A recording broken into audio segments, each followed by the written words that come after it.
सभी भाइयों को जय देव, जय माँ भवानी और जय शातर धर्म। तो भाइयों आज हम आपको इतिहास बताने जा रहे हैं नूरपुर साम्राज्य का।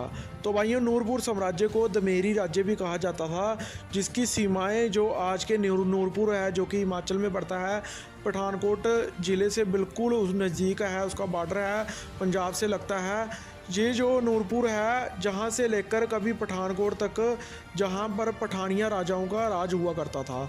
तो भाइयों इस नूरपुर साम्राज्य की जो स्थापना है वो लगभग 11वीं सदी में हुई थी।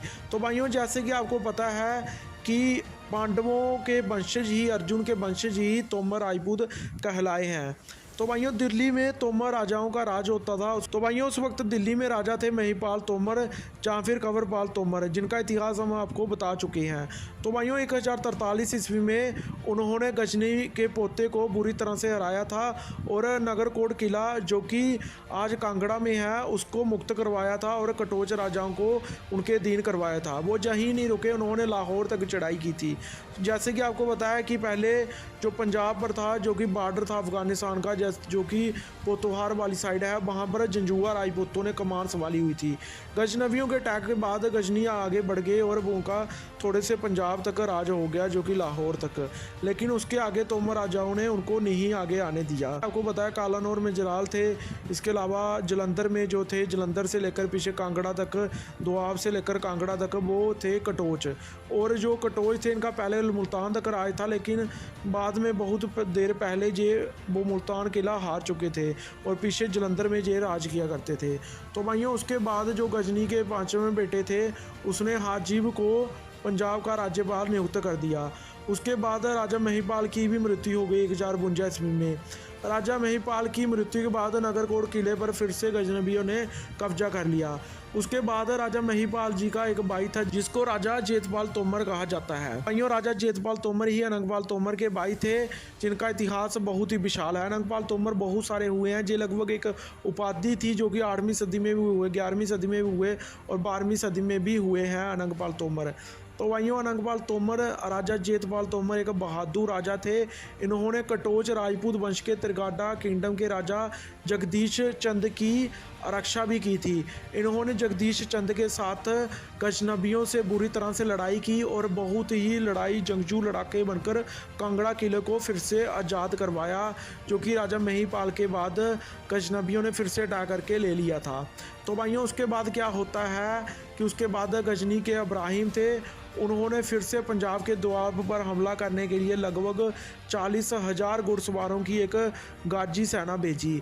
इन लगातार हमलों को झेलने के बाद जो कांगड़ा के कटोच राजपूत वंश का पहले जो राजधानी जलंधर हुआ करती थी दोआब में, वो वहाँ से निकलकर पीछे चले जाते हैं कांगड़ा में और कांगड़ा में एक मजबूत सेना बनाते हैं। और उसके बाद क्या होता है कि राजा जेतपाल तोमर और कांगड़ा के राजा बेही से एक बड़ी सेना बनाते हैं और गजनवियों पर हमला कर देते हैं। उस वक्त कांगड़ा से ये हमला शुरू होता है और वो आगे बढ़ते हुए नूरपुर और आगे पठानकोट तक अपना कब्जा कर लेते हैं।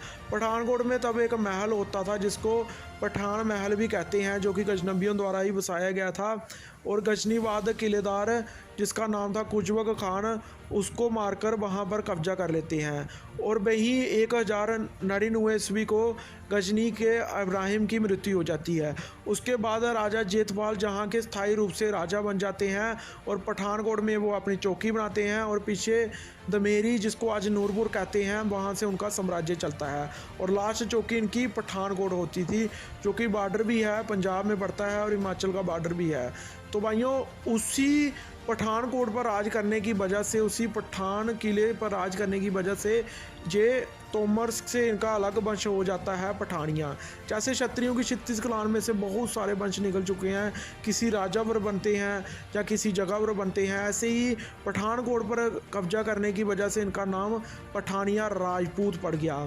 तो भाइयों राजा जगत सिंह जो 1620 ईस्वी में राजा थे, उनको एक मुग़ल जो जिसका नाम था नूरजहाँ वो बहुत पसंद थी, तो उसको लेकर उन्होंने इसका नाम बदलकर, दमेरी का नाम बदलकर नूरपुर कर दिया था उसके सम्मान में।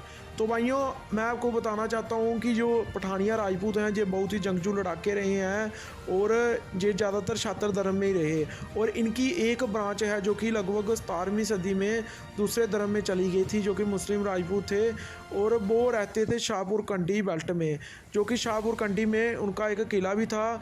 और बाकी राजपूत वंश की तरह जैसे हरियाणा में रांगड़ी बोलने वाले रांगड़ राजपूत थे और पंजाबी बोलने वाले पंजाबी राजपूत थे, और उनकी तरह ये वंश भी पंजाब से 1947 में जब बंटवारा हुआ था, जहाँ से माइग्रेट कर कर दूसरे देश में चले गए।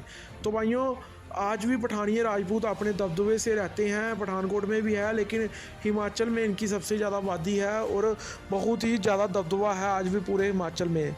तो भाइयों आप देखिए कि राजा वीर राम सिंह पठानिया हुए हैं जिन्होंने अंग्रेज़ों से युद्ध लड़ा और अपनी राजधानी, अपना महल, अपनी रियासत खोने के बाद भी 1947 में सेन राजपूतों की तरह या बाकी राजपूत वंश की तरह इनकी रियासत तो नहीं थी, लेकिन राजा अभी भी चल रहे हैं जिनकी वंशावली उनके पास है, क्योंकि ये रियासत की जगह बाद में जैलदारी जागीरदारी बन गई थी। लेकिन फिर भी इनका इतना दबदबा है कि आज हिमाचल में से 37 में से लगभग 5 एमएलए इसी पठानिया राजपूत कौम से हैं और ये बहुत ही जंगजू लड़ाकी कौम मानी जाती, जो कि एक चंद्रवंशी क्षत्रिय हैं और पांडवों के वंशज हैं। वही पांडव जिनके वंशज, जिनके पूर्वज अर्जुन जो कि महाभारत वाले कहलाए हैं।